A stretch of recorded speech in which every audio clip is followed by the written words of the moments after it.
تيجي الست بقى منهارة تقول لي ايه ده، بيقول لي انا عايزة اتجوز تاني. طب شوفي، قدامك حل من اتنين.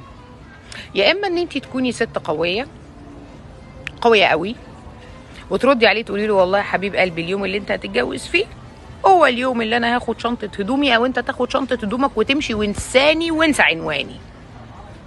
اما بقى لو عايزة تردي رد غير ده فتقولي له الجملة دي، تقول له حبيبي هذا حلال يراد به حرام.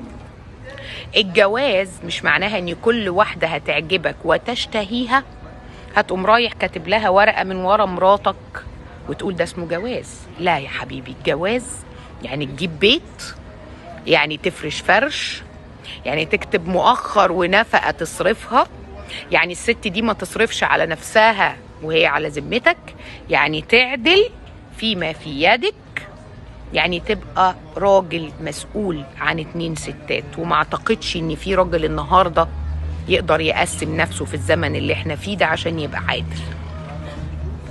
فلو حضرتك غضيت بصرك وبطلت تبص على دي وعلى دي وتسيب لنفسك وخيالك الواسع يقعد يفكر ويتخيل، هتقدر تكتفي بواحدة في ظل الظروف اللي احنا عايشين فيها دي.